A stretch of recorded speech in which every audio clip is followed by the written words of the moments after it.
Bonsoir à toutes et à tous. Bienvenue pour ce nouveau meet-up. Je suis ravie de vous accueillir ce soir car on mélange deux de nos communautés, la communauté data et la communauté sport. Donc bienvenue à tous. Bien sûr, vous allez pouvoir interagir avec nous ce soir via l'onglet chat en bas sur votre droite, l'onglet questions également en bas sur votre droite pour poser vos questions à Ryan ou bien à nos animateurs qui seront là ce soir. Aujourd'hui, nous allons découvrir comment la data joue un rôle important dans la performance des athlètes de haut niveau. Vous allez voir, on va parler capteurs réels, capteurs connectés, suivi des charges, analyse en temps réel. Voilà, tout ça, la data dans le sport, vous allez voir, il y a beaucoup de contenu. Cette interview exclusive, elle sera animée par Emmanuel de Roland et Sébastien Jacquemont, deux collaborateurs d'Exia qui sont fans de rugby. Et sans plus attendre, place à l'événement.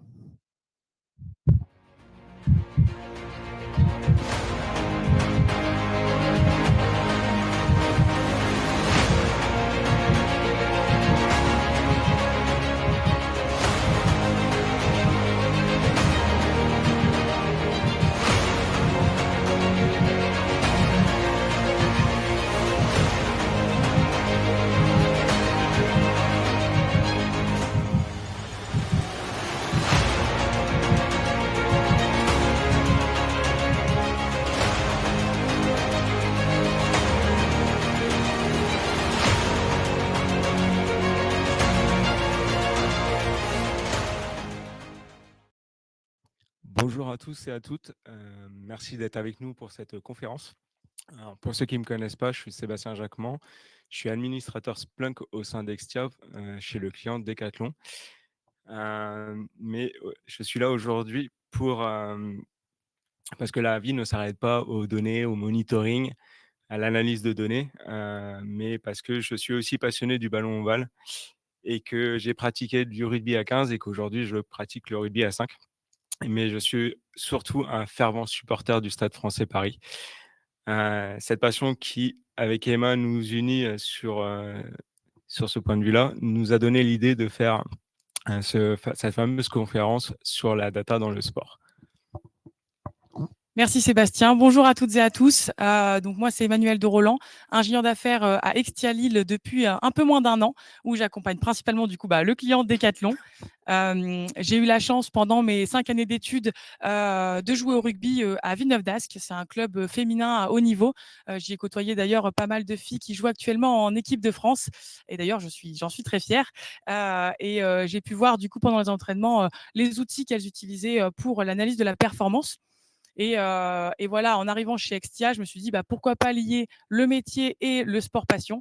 Et en discutant avec Sébastien, cette conférence est née où du coup on va voir comment la donnée peut aider à la performance, comment est-ce que les outils sont intégrés en entraînement ou en match, mais aussi comment est-ce qu'elles sont perçues par les joueurs et le staff.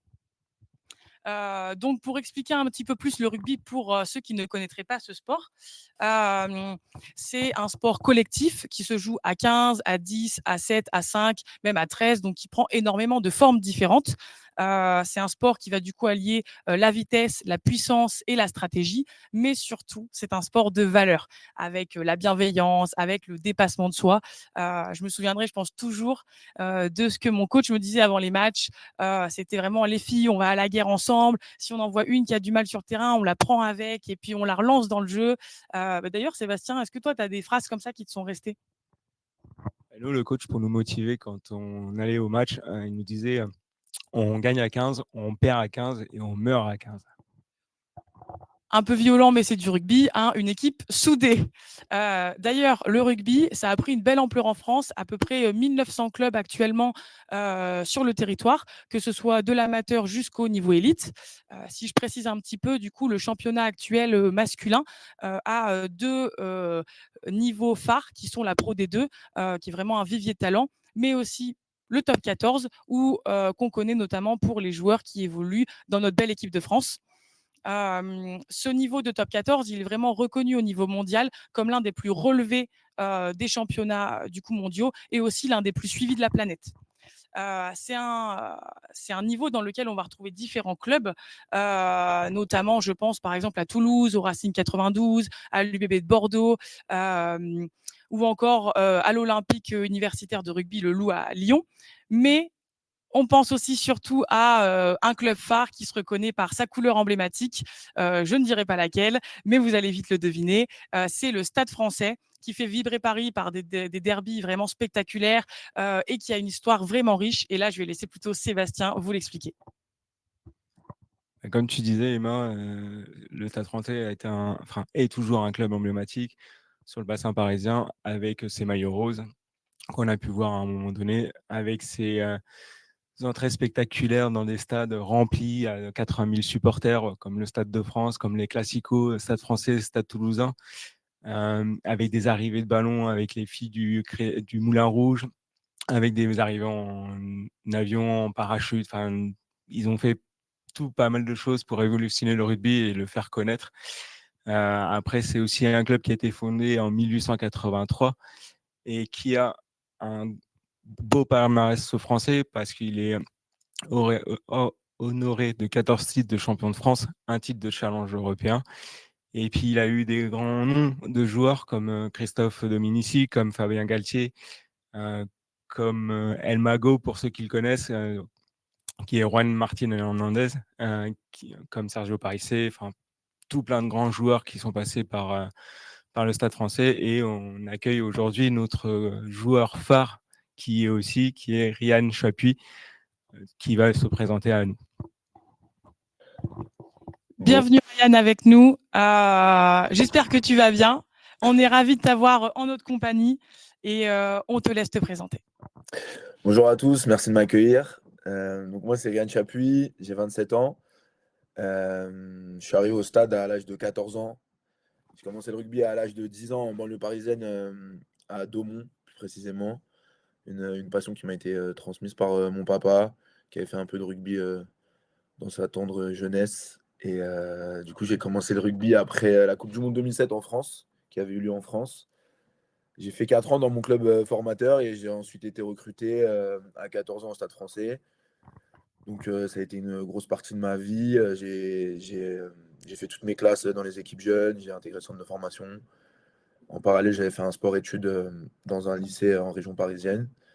Et ensuite, à 19 ans, donc en 2018, j'ai fait mon premier match en pro pour le Stade français, au Racing, dans un derby, donc le fameux stade de la U Arena. C'était très sympa. Et voilà, maintenant, depuis cette période-là, je suis en contrat avec le club. Pour moi, c'est un réel plaisir parce que ça a été mon club formateur et surtout le club que je supportais quand j'étais petit en plus. Parce que mon papa m'emmenait voir les matchs à Jean-Bouin au Stade de France. Donc, c'est un rêve de gosse. Donc, voilà, c'est que du plaisir. Et on continue de mouiller ce fameux maillot rose.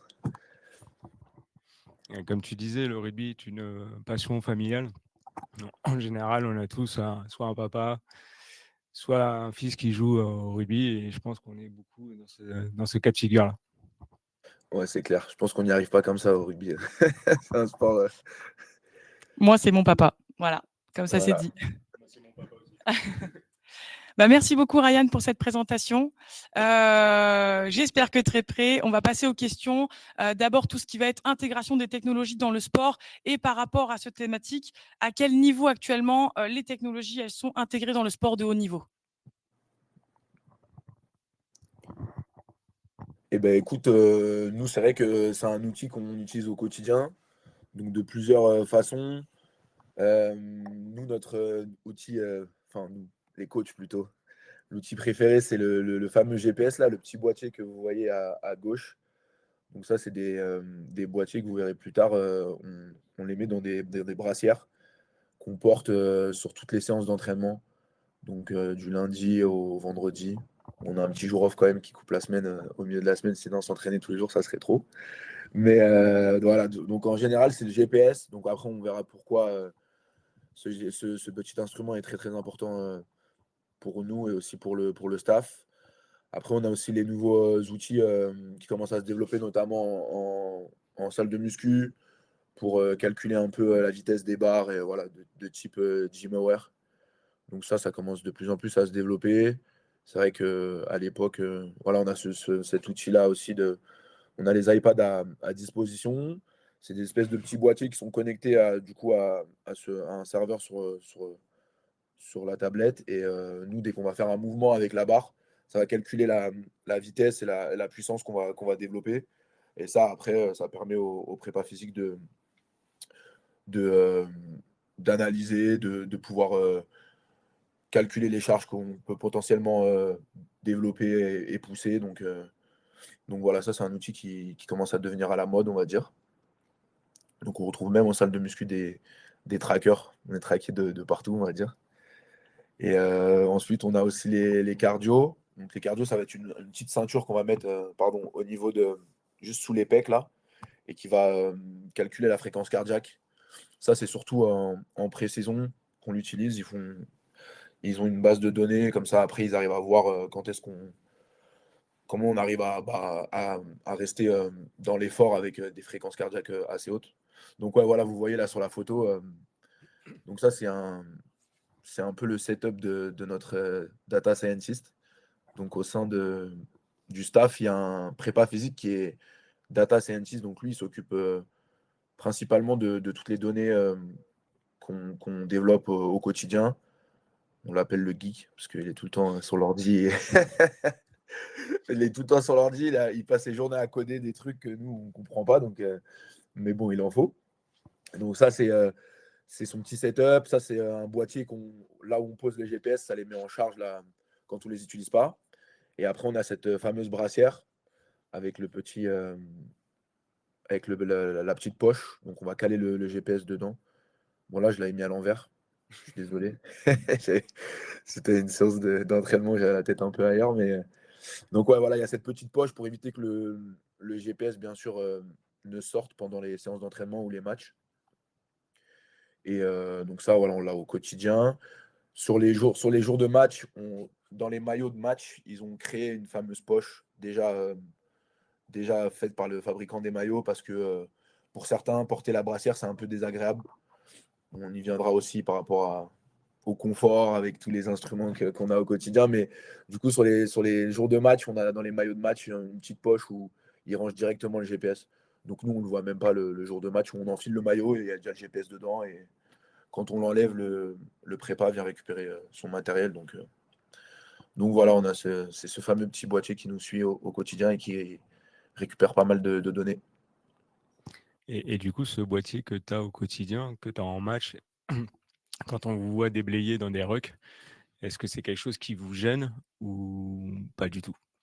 Non, non, franchement, maintenant, moi, ouais, au début de ma carrière, déjà, maintenant, c'est quelque chose qui est dans l'air du temps. Donc, mais à l'époque où j'avais commencé, et même avant, c'était le début des GPS. Donc, ils n'avaient pas encore vraiment poussé le truc à fond. C'était des gros boîtiers. Donc, ouais, à l'époque, tu voyais les mecs, ils avaient une espèce de bosse dans le dos, là. Tu voyais surtout ce qui est en haut c'est juste sous la nuque, là. Et ça faisait une grosse bosse. Maintenant, ils sont assez fins.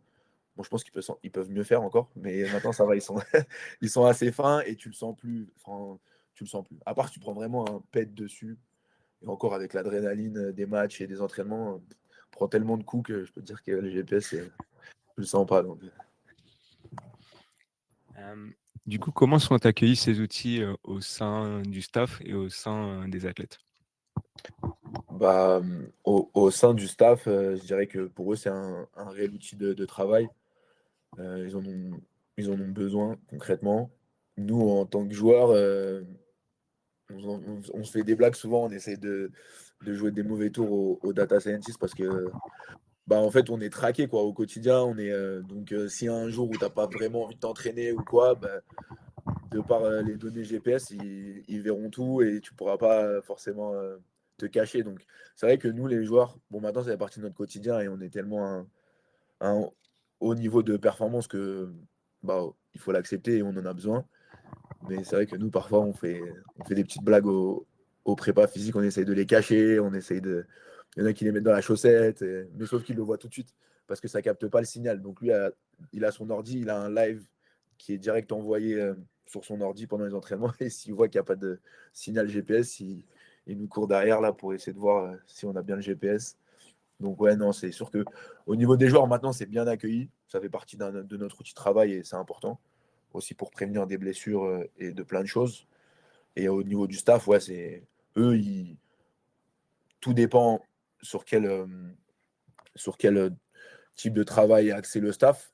Mais c'est vrai que certains staffs sont très connus pour être beaucoup sur les datas, notamment l'équipe de France. Récemment, il y a eu pas mal d'articles sur ça où le sélectionneur de l'équipe de France, Fabien Galtier, il était très axé sur tout ce qui était données data, parce que ça lui permet d'avoir un retour très précis sur la performance de son équipe. Donc, ouais, c'est vraiment dans l'air du temps, quoi. C'est important.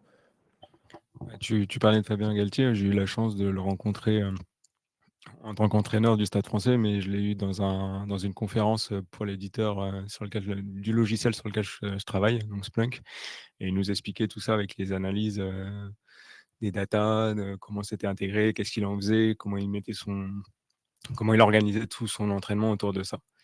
Et il nous a aussi parlé des protège-dents connectés. Donc je pense que peut-être que Ouais, c'est nouveau ça aussi. Depuis 2 ans, on a des protège-dents connectés. C'est pour la prévention sur tout ce qui est commotion, etc. Donc en fait, on a un dentiste qui est venu l'été dernier, qui nous a moulé notre, nos reliefs dentaires, je sais pas trop comment on dit, mais et en gros, on a eu des protège-dents qui sont fabriqués par une boîte qui bosse avec la ligue, et dedans, ils ont mis une petite puce. Mais ça, c'est juste par rapport. Et en fait, ils voient par rapport à l'intensité des chocs. Il y a le médecin indépendant du match, le jour de match. Donc, c'est pas un médecin qui appartient à des deux clubs, c'est un médecin vraiment indépendant. Et lui, il a un suivi. Et s'il voit un gros choc, ça s'allume en rouge. Et en fait, c'est comme si on avait fait une commotion. Donc, on est obligé de sortir et aller faire le protocole commotion. Parce qu'en fait, ils estimaient que certains joueurs arrivaient à cacher, mais que c'était potentiellement dangereux pour la santé. Parce que on sait que les commotions, c'est pas vraiment agréable, quoi. Et En effet, ouais, je connais. faut faire attention. Donc ouais, il y a les protège-dents connectés maintenant. C'est nouveau. Eh ben, ça fait quand même pas mal d'outils, tout ça. Je vous propose de passer à la deuxième partie, justement l'exploitation de la donnée avec ces outils. Ça va être quoi les principales données qui vont être collectées sur les sportifs de haut niveau, même si tu nous en as déjà cité certaines, avec tous ces outils, les principaux. C'est vrai que nous, on va pas mal être suivis sur tout ce qui est volume de course, intensité des courses, nombre de contacts aussi, parce que le GPS permet maintenant aussi de voir le nombre de contacts qu'on va faire lors des entraînements ou des matchs. Mais c'est beaucoup sur tout ce qui est aspect volume de course, les différentes phases de sprint qu'on va pouvoir faire, la répétition de sprint, et en fait toute cette charge-là, comment le corps va pouvoir réagir à ça, et est-ce qu'on va pouvoir répéter les efforts le plus longtemps possible, sachant qu'un match de rugby ça dure 80 minutes, donc 2 fois 40 minutes. Est-ce que à notre niveau on est capable de répéter des efforts à haute intensité sur de gros volumes de course. Donc voilà, c'est beaucoup par rapport, parce que c'est quand même un sport aussi où on court. C'est un sport de combat couru et de contact. Donc ouais, c'est pas et c'est on est plus sur ça, ouais. Les charges d'entraînement. Donc après, eux, ils collectent toutes ces données-là et après ils arrivent à analyser si le joueur est en forme, si les séances d'entraînement elles sont trop intenses par rapport à la charge qu'ils avaient prévue et par rapport au match du week-end. Et si on a fait assez de sprint pour prévoir des blessures aussi, notamment les blessures au niveau de la chaîne postérieure, tout ce qui va être ischio, fessier, mollet, etc. Ça, il y a pas mal de prévention aussi. Je vous dis ça parce qu'aujourd'hui, j'ai dû faire un sprint parce que j'avais pas assez sprinté. Et que, il m'avait dit, attention, tu vas te faire mal aux ischios. Donc voilà, j'ai dû faire des sprints. Mais ouais, voilà, il récupère toutes ces données-là. Et en fait, nous, tous les jours, après chaque journée d'entraînement, le prépa physique en charge le data scientist, il nous envoie un tableau récapitulatif de la journée d'entraînement où chaque joueur a sa ligne. Et en fait, nous, on aime bien recevoir ça. Comme ça, le soir, tu regardes un peu et tu vois est-ce que tu t'es bien entraîné, est-ce que tu es en forme, est-ce que tu as pu assurer la charge d'entraînement de la journée. Donc, c'est pas mal. Je pense qu'on le voit là sur un. Ouais, voilà, c'est lui. Notre petit geek.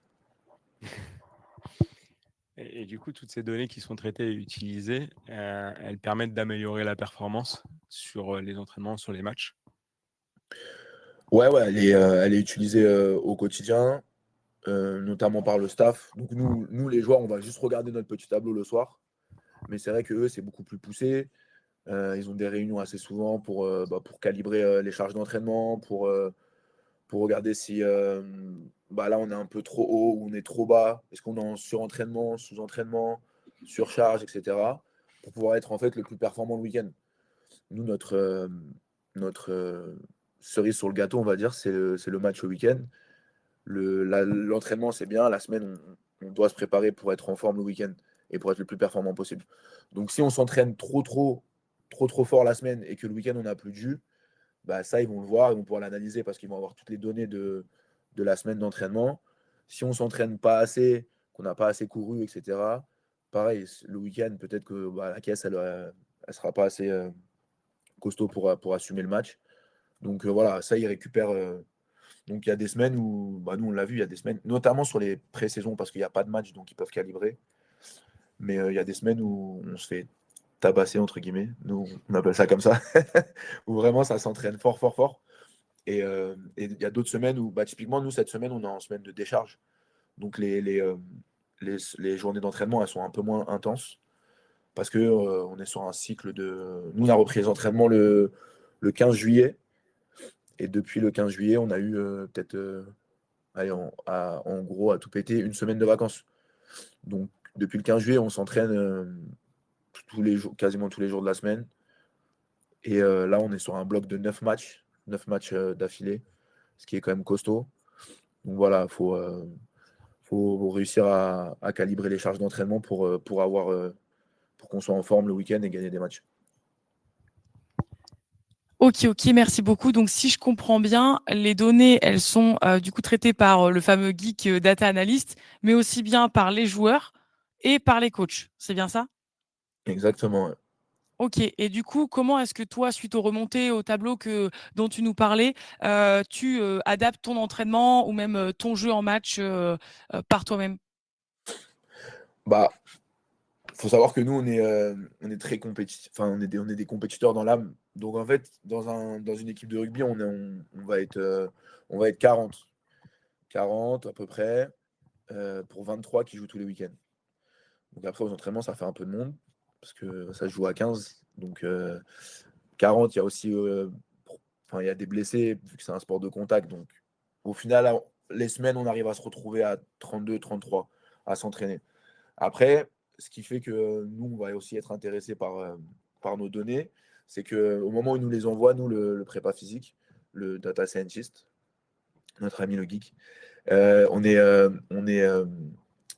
comment dire, on est, on est stocké par poste. Donc en fait, moi, sur ma ligne, je suis avec tous les mecs de mon poste. Donc après, moi, je me compare aux mecs de mon poste parce que c'est aussi les mecs qui veulent jouer à ma place le week-end. Donc ça me pousse à mieux m'entraîner, etc. Donc en fait, moi, je joue troisième ligne. Donc je suis avec, dans mon petit box, là, j'ai tous les troisième lignes. On est 9, si je dis pas de bêtises, pour 4 qui jouent tous les week-ends. Donc ça en laisse pas mal sur le carreau. Donc voilà, nous, on se compare pas mal, ça pousse à plus s'entraîner, à mieux s'entraîner. Après, tout le monde a des profils différents, mais c'est vrai qu'en règle générale, à ce niveau-là, on arrive quand même à tous courir le même volume. Au niveau des sprints, il y a des mecs qui vont un peu plus vite que d'autres, donc ça, bon, s'il y en a qui veulent se comparer, ils peuvent se comparer, mais si tu n'as pas la fibre rapide, tu l'as pas, malheureusement. Mais voilà, c'est vrai nous, les joueurs, on se compare beaucoup. On se compare aussi à ce qui est fait au très très haut niveau. Donc, les données, les datas que les staffs arrivent à récupérer des équipes, l'équipe de France, peut-être des équipes internationales comme les All Blacks, enfin des références mondiales. Donc, nous, c'est vrai qu'on s'inspire pas mal de ça. Et c'est ce qui nous pousse à mieux nous entraîner, à plus nous entraîner. Et on a eu une question du public là, c'est est-ce que ton ressenti aussi pendant l'effort, il vient compléter la donnée? Ouais, c'est vrai que déjà tous les matins, on a une sorte de wellness, ils appellent ça. Donc c'est un questionnaire qu'on a tous les matins avant d'arriver au club. Oh, ça m'a mis un petit pouce, pardon. C'est un questionnaire qu'on a avant d'arriver au club pour donner notre état de forme. Donc ça va être est-ce que j'ai bien dormi? Est-ce que je suis courbaturé? Est-ce que je me suis bien alimenté la veille? Est-ce que j'ai des douleurs particulières? Donc ça, déjà, ils ont une base de données dès le matin. S'il y a des alertes sur des mecs, ils mettent des flags. Et après, ils adaptent la journée d'entraînement. Et après, c'est vrai que nous, il y a beaucoup d'échanges. Voilà, si moi, demain, je me réveille et que je suis mort, j'ai mal dormi la veille, et ben, le coach va adapter ma journée d'entraînement. Et, euh, et c'est comme ça que, enfin, comment je pourrais dire? C'est comme ça que ils arrivent aussi à, autrement que de par les chiffres, à adapter la charge d'entraînement. Ça, on est sur un truc un peu à l'ancienne, où on est sur de la communication et, et de la confiance, on va dire. Mais, euh, mais ouais, c'est plus. Est-ce que votre ressenti sur les efforts vient compléter les données collectées? Est-ce que tu peux nous partager un cas où l'analyse des données a clairement fait la différence sur la préparation et sur la performance? Enfin, ou la performance? Euh, Sur la performance, celle-là, tu me poses une colle là. Je l'avais pas préparé. Bah, sinon, Je vais tu réfléchir. parlais tout à l'heure du fait que tu te comparais avec les autres troisième lignes. Est-ce qu'il y a des moments, tu as vu le tableau, tu t'es dit ah mince, je suis cinquième, donc je joue pas ce week-end. Je vais bosser plus cette semaine pour être sur la feuille de match. Ou au contraire, tu t'es dit ah mince, j'ai un peu trop forcé là et du coup bah je ralentis. Ce genre d'exemple. Bah, ouais, c'est sûr que, comme je vous ai dit, on se compare beaucoup. Donc, je vais essayer, enfin, moi, personnellement, je vais essayer de. J'ai une police à moi-même, c'est que pour pouvoir postuler le week-end, il faut s'entraîner le mieux possible et donner le maximum. Donc, c'est sûr que moi, sur mes semaines d'entraînement, j'essaie de me donner un maximum. Après, parfois, le corps ne répond plus, entre guillemets. Il répond toujours, mais parfois, on a des trous de fatigue. C'est pour ça aussi qu'on est aussi beaucoup dans les effectifs. Ça permet d'avoir une rotation et d'avoir les meilleurs le week-end, notamment sur les données qui collectent la semaine. Si eux, ils vont le voir tout de suite si tu n'es pas dans un bon jour ou si tu es fatigué, si tu n'as plus rien dans le moteur, ils vont, via les données collectées, ils vont le voir tout de suite. Donc après, c'est voilà, eux qui font les équipes, c'est eux qui choisissent. Quand je dis eux, c'est le staff, les coachs. Et bon, ça arrive qu'il y ait des mecs qui avaient rien dans le moteur et qui ne s'étaient pas entraînés la semaine et qui ont fini par jouer le week-end. Ça arrive malheureusement. Mais en règle générale, ils essayent de prendre les mecs les plus en forme du moment pour pouvoir gagner les matchs au week-end. Et ouais, donc, via les chiffres, franchement, on n'y échappe pas. Ça, Eh ben, tu fais une super transition sur notre prochaine étape. Même si tu n'as pas prévu, justement, en quoi cette technologie elle va permettre de prévenir les blessures, de mieux gérer la récupération? ben, ouais, comme je vous ai dit, il y a toute une base de données et eux ils vont réussir à l'analyser tout de suite. Nous, après, en tant que sportif, on connaît notre corps. On sait on sait quand on est mort, entre guillemets. Et comme je vous ai dit, bah, ça, après, c'est de la communication. On a le droit aussi de le dire. Peut-être pas tout le temps, mais on a le droit de le dire de temps en temps. Et eux, après ça, ils l'analysent. Soit ils nous mettent sur le côté parce qu'ils estiment que voilà, on a pour habitude de très bien s'entraîner et s'entraîner fort, donc il n'y a pas de souci, ça arrive d'être. Après, s'il y a des mecs qui le font tous les 3 jours ou toutes les semaines, ils vont dire bon, non, toi, t'arrêtes tes conneries, tu vas mettre ton GPS et on va voir si t'es vraiment mort, quoi. Donc, non, c'est sûr que ça permet de prévoir les blessures. J'avais expliqué à Sébastien, l'année dernière, il y avait un joueur qui avait pas mal enchaîné à mon poste. Euh, il avait fait 5 ou 6 matchs d'affilée. Il avait une petite alerte au niveau des données collectées la semaine. Il courait moins, il n'arrivait pas à accélérer, etc. Il avait une petite gêne au mollet. Bon, rien de grave. Mais au final, ils l'ont quand même fait jouer. Donc le data scientist avait dit au coach, attention, là, il y a une alerte. Lui, il n'est pas très en forme. Il a enchaîné 6 matchs, ce qui est quand même costaud. à ce niveau-là. Attention, si vous le faites jouer ce week-end, attention. Les coachs ont quand même voulu le faire jouer et ça a pas trompé. Le week-end, quand il a joué, il s'est déchiré le mollet. Donc, comme quoi, on peut prévoir les blessures. Ce qui n'est pas Mais que des blessures musculaires, pas les coups qu'on peut prendre au rugby. que les blessures musculaires, ouais. Comme aujourd'hui, typiquement, il m'a demandé de faire des sprints parce que on peut prévoir aussi les blessures au niveau des ischio-jambiers, pardon. Si on laisse trop le corps trop longtemps en veille, enfin, sur des efforts vraiment très très intenses, sur des max vitesse, ben, si demain, après 3 semaines, sans avoir fait de max vitesse en match samedi, j'ai un sprint à faire et qu'au premier sprint, mes ischios ils claquent, bah, voilà, donc ils essayent au quotidien de. C'est vrai que moi, j'ai eu pas mal de blessures sur la chaîne postérieure, donc mollet, ischio, donc j'ai des antécédents, donc ils surveillent pas mal par rapport à ça. Donc voilà, donc la prévention, c'est vrai que la prévention des blessures, elle est aussi présente grâce à ces petits boîtiers et à toutes les données collectées au quotidien. Est-ce que tu vois des limites ou des risques à cette hyper surveillance du corps? Ben, moi, je pense que ça aide à la performance, surtout à notre niveau. Voilà, on a un niveau de très haute performance, donc et c'est pour notre bien aussi à nous, pour le bien de l'équipe. Donc moi, personnellement, je préfère être surveillé et qu'on soit en capacité de me dire bah là, tu es en forme, tu joues, là, t'es pas très en forme au vu des chiffres que tu donnes sur les retours des données, donc on va faire attention. Que à l'époque, c'était à vue d'œil. Ouais, là, bon, j'ai vu que tu avais réussi à sprinter à 25 km/h, on va te faire jouer. C'est sûr que je pense qu'il va y avoir des limites dans le sens où ils vont essayer de le pousser de plus en plus. Comment, je ne sais pas. Mais ils vont essayer de pousser le truc pour aller chercher des données encore plus précises et encore plus profondes. Mais après, est-ce que les mecs vont accepter d'être autant traqués, entre guillemets? Tant que ça reste dans un cadre sportif et que c'est pour le bien de l'équipe et le bien du sportif, je pense que ça sera accepté. Après, ils ont essayé de le faire aussi. Je pense que c'est une question qui arrive après, mais ils ont essayé de le faire sur. Nous, une année, nous avaient passé des montres connectées, des montres Garmin, parce qu'ils voulaient nous traquer aussi sur nos temps off, donc le sommeil. Est-ce que je dors bien? Est-ce que je me couche tôt?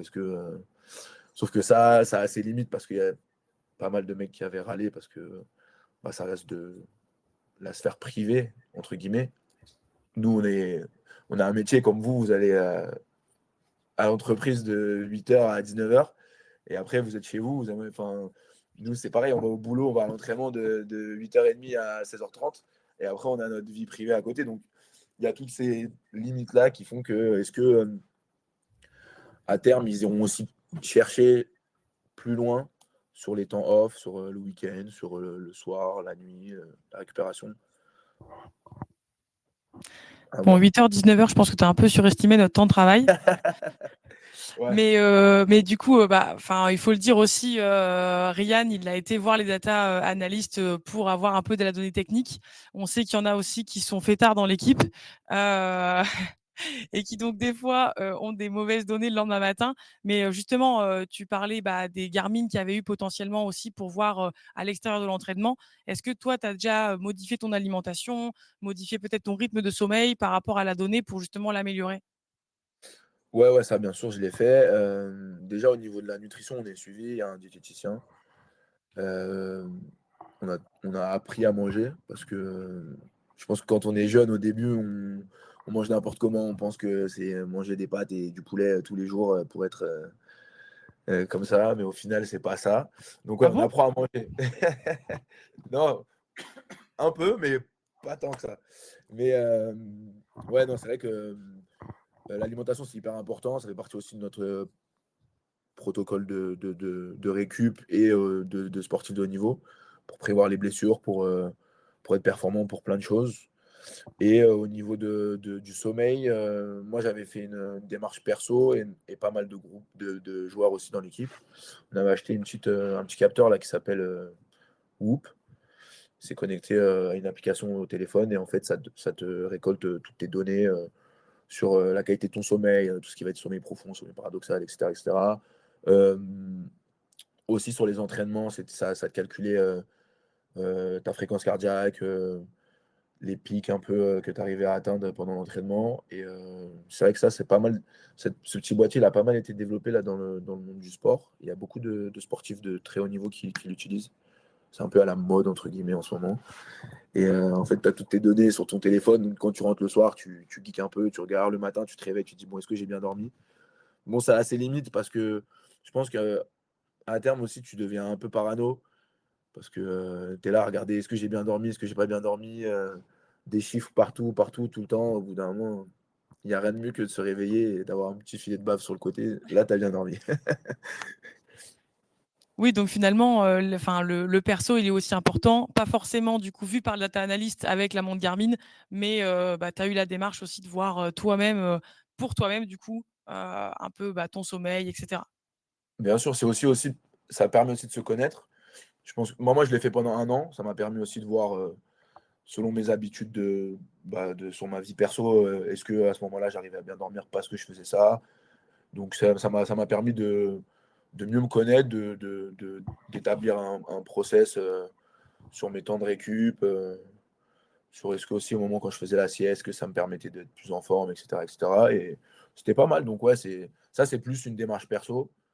Et comme je vous disais, ils ont essayé de le faire via le club. Bon, ça a duré 3 semaines. Ils ont vu que les mecs, ils éteignaient les montres la nuit. Ah, j'ai plus de batterie. Donc ouais. On va passer au futur de la tech. Est-ce que selon toi, quelles seraient les grandes évolutions de la technologie dans le sport dans les prochaines années? Déjà, je pense que tout ce qui va être au niveau du matériel, ça va être de plus en plus petit. Ils vont essayer de l'intégrer, que ça soit le moins visible et le moins contraignant pour les sportifs.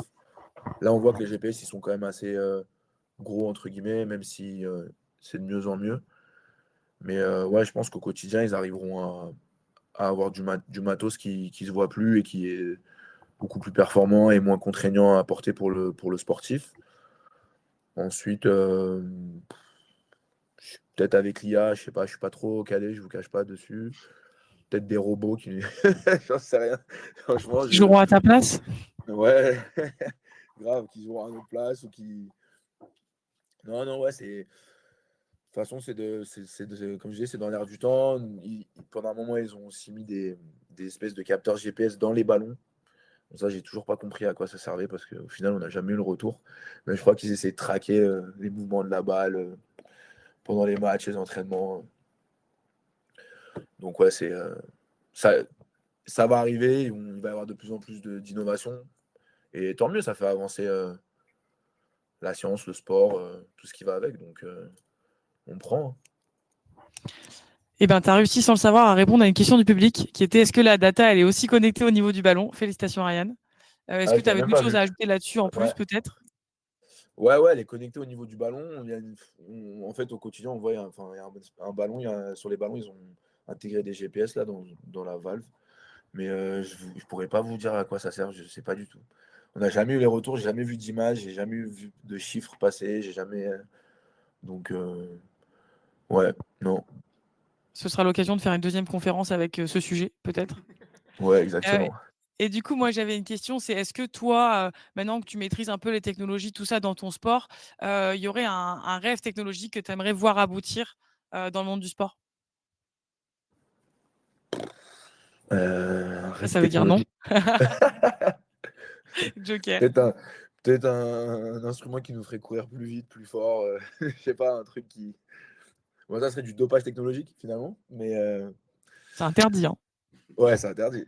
Mais non, ouais, non. Non, j'ai pas forcément de. Je suis un peu à l'ancienne, moi, je vous cache pas. Je suis. Bon, non, finalement. J'ai acheté la Whoop, j'ai poussé un peu le truc aussi. Tu te Mais modernises. non, non, j'y pense pas tant que ça. Donc, désolé de vous décevoir, mais. Mais tu nous déçois pas du tout. En plus, il y a énormément de questions dans le chat. On peut y passer d'ailleurs. Hop, je vais Allez. récupérer le. Ah, notre régie va nous mettre les questions sous les yeux. Alors, hop. Qu'est-ce qu'on doit faire là, Léa? Ok. Alors, on a une question. Si vous avez un transfert, un changement de club, est-ce que le nouveau club a accès à vos données de performance du coup de l'ancien club? Je suis pas sûr.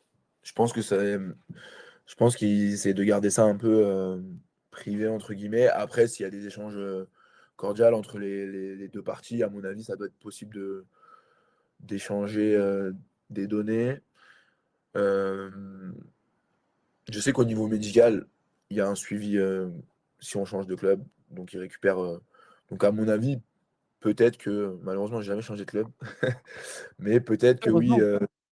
on peut récupérer une base de données, je pense. Je pense qu'on peut récupérer une base de données. Et mine de rien, même nous, parfois, on arrive à, comme je vous disais, on a les chiffres d'équipes de très haut niveau et de matchs de très haut niveau qui se sont déroulés. Donc, à mon avis, c'est quelque chose qui sont tous copains dans le truc. Donc, il se passe les. C'est un petit monde, le rugby, finalement. Ouais, exactement. On a aussi une question de Catherine. Est-ce que les vidéos des matchs ou des entraînements, ça rentre dans la data qui est analysée? C'est vrai qu'on n'a pas parlé. Ouais, je pense. Ouais, c'est vrai que la vidéo, c'est un outil aussi qui est très, très intégré dans notre quotidien. Toutes les séances sont filmées, tout est analysé. Après, est-ce qu'ils font un lien entre les données récupérées et les vidéos? Je pense que ça va venir. Mais c'est vrai que nous, les données, elles sont traitées en live. Donc le data scientist, il a une espèce de un petit boîtier, c'est une antenne, je crois, qui capte les données, les signaux, pardon. Et ensuite, lui, il a un live direct envoyé sur son ordi. Donc après, est-ce qu'en regardant la vidéo après, ils ont besoin de refaire une analyse? Je suis pas sûr. Mais peut-être qu'à terme, si on n'a pas le live en direct, de par la vidéo qu'ils peuvent regarder après, est-ce qu'ils peuvent récupérer je pense que ça peut être un sujet, ouais. Ok. Dans ce cas-là, peut-être que la vidéo, elle est plutôt utilisée de la donnée, mais pour analyser l'adversaire qu'on ne voit Ouais, pas exactement. forcément au quotidien à l'entraînement. La vidéo, c'est surtout pour analyser nos systèmes de jeu, analyser l'adversaire. C'est un outil qu'on utilise beaucoup, beaucoup, beaucoup. Ok. On a une autre question. On voit qu'il y a de la data sur un aspect personnel du joueur, mais est-ce que la data, ça apporte aussi un plus tactiquement et collectivement? Euh,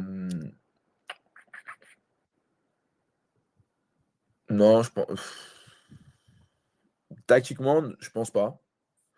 Parce que après, l'aspect tactique, c'est aussi beaucoup sur tout ce qui va être l'intelligence rugbystique du joueur, sa capacité à lire le jeu, à comprendre le jeu, etc. Après, d'un point de vue collectif, comme je vous disais, de par les données qu'ils vont récupérer, ils s'appuieront sur ça pour mettre la meilleure équipe possible au week-end. Donc, eux, ils vont analyser par rapport à la charge d'entraînement qu'il y a eu la semaine. Est-ce que mon joueur à tel poste, il s'est entraîné dans les mecs qui sont entraînés le mieux, ou est-ce qu'il était mort et il s'est pas bien entraîné? Et après, avec ça, ils vont faire l'équipe. Donc, il y a la data qui va rentrer, tous les chiffres. Il va y avoir l'aspect rugbystique. Il va y avoir l'adversaire aussi qu'on va jouer, le style de jeu, le style de joueur qu'on veut mettre. Ils se font une grande réunion en famille le lundi, une autre le mercredi, et après, nous, on a l'équipe le jeudi. Donc, le mercredi, je pense. En gros, nous, notre grand entraînement où il va y avoir le plus d'intensité, c'est le mardi. Donc, sur cette journée-là, c'est là où ils récupèrent le plus de chiffres. C'est une journée qui correspond un peu à un match sur les intensités d'entraînement. Donc, après, le mercredi, eux, ils ont une réunion et, à mon avis, ils se font une belle table où ils analysent un peu tous les chiffres et avec ça, ils arrivent à mettre en place 23 mecs qui joueront le week-end et qui essaieront de gagner le match. Ok. Bon, j'en profite pour le placer, mais si vous avez des questions, c'est maintenant ou jamais. Je voulais aussi rebondir sur ce que tu disais. Peut-être que les vidéos des adversaires qu'on va considérer comme de la data, ça permet aussi d'adapter la tactique et le collectif dans un sens. en plus de ce que tu disais. Alors, est-ce qu'on a d'autres questions qui sont apparues depuis? Tac, tac, tac. Pas de plus de questions à première vue. Toi, tu as des questions, Seb? Nous, on a eu 1 heure pour les poser, donc normalement, elles sont faites. Ah, on me dit qu'il y a eu une question. 2. Alors, une question de Alexis. Est-ce que la data reste un outil d'aide à la décision pour toi aujourd'hui, ou est-ce que c'est vraiment la seule chose qui va driver les décisions? Non, ça reste qu'un outil d'aide. Ça reste, on fait quand même un sport où l'aspect combat à contact est primordial. Ça, malheureusement, et je suis pas sûr, j'ai pas envie de vous dire de bêtises. Pour l'instant, ils n'arrivent pas à la mesurer. Ils arrivent à capter le nombre de contacts, mais la force qu'on va déployer ou la puissance dans les contacts, ils n'arrivent pas encore à la mesurer. Donc, c'est vrai que le rugby, ça reste quand même un sport où on va plaquer, on va se rentrer dedans. Donc, c'est fort. Ces phases de combat, pardon, ce qui va mesurer qu'on a été fort ou non dans cette phase-là, ça va être à vue d'œil, quoi. Le coach qui va voir, moi qui vois mon ressenti, mais ils vont pas pouvoir le mesurer. Après, sur tout ce qui est course, et on sait que maintenant, de plus en plus, ça devient un sport très, très, très intense au niveau des courses parce que les gabarits ils sont de plus en plus athlétiques et que même des mecs de 140 kilos maintenant, ils peuvent courir à 29 km à l'heure. C'est vrai que sur cet aspect-là, est-ce que ça va driver mes décisions? Non, mais ça va m'aider au quotidien et le week-end pour savoir si j'ai fait un bon match, ouais, c'est sûr. Et je le ressens en fait. Enfin, moi, sans avoir à regarder mes chiffres après le match, je sais ou non si j'ai fait un bon match en termes de course. Je connais mon corps maintenant, à force avec l'expérience, je sais si à la sortie du match, sans avoir même regardé les chiffres, les GPS, je sais si j'ai réussi à faire un bon match en termes de volume de course, d'accélération. Et sur des matchs où j'ai pas eu trop de trucs à faire, j'ai pas trop couru, j'étais un peu pâteau, je vais le savoir aussi direct. Donc, on a les deux, le ressenti perso et les chiffres.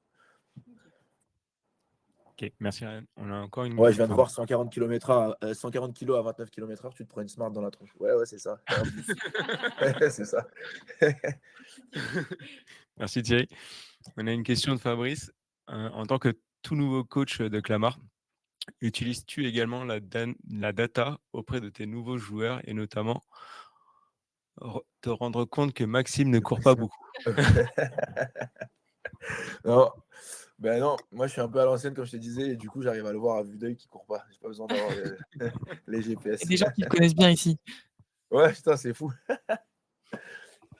Il y a d'autres questions aussi. Est-ce que tu as déjà cassé ton GPS avec un gros plaquage ou un coup? Non, j'ai rarement vu de GPS se casser. Pour le coup, c'est assez résistant. Et aussi, je pense que de par sa localisation, on l'avait vu sur la photo, c'est vraiment sous la nuque, là, au niveau de la colonne vertébrale. C'est pas une zone où on prend vraiment des coups, nous, heureusement, parce que c'est une zone un peu dangereuse, on va dire. Mais non, il est bien protégé dans une petite poche avec un peu de mousse autour. Et après, en termes de résistance, non, il est bien fait, franchement, c'est pas mal. Et je vais faire 2 questions en une parce que le temps file. Est-ce que la data influence ton état psychologique en bien ou en mal? Est-ce que, par exemple, ça te rassure après un choc à la tête? Voilà, un peu tout ça. Ouais, c'est sûr que c'est rassurant. C'est sûr que c'est rassurant parce que on connaît un peu comment on va dire? J'allais dire en anglais les expectations, mais non,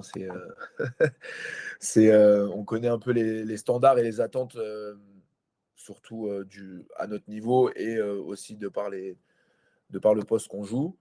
Donc, c'est sûr que si pendant 3 semaines, je vais voir mes chiffres et que je vais voir que je suis en dessous de tous mes concurrents et en dessous de tous les standards que je suis censé atteindre, psychologiquement, ça va me faire un peu mal, c'est sûr. C'est sûr que quand je fais une journée d'entraînement de merde où j'ai pas trop couru, je le sens. Le soir, j'ai pas envie d'aller regarder le tableau du data scientist parce que je sais que mes chiffres ils vont être ils vont être nuls entre guillemets. Donc oui, ça peut impacter un peu cet aspect psychologique, mais je pense que il faut réussir aussi à poser le pour et le contre. Et le plus important, c'est de bien se connaître. Et après, la data, c'est un outil d'aide, je pense.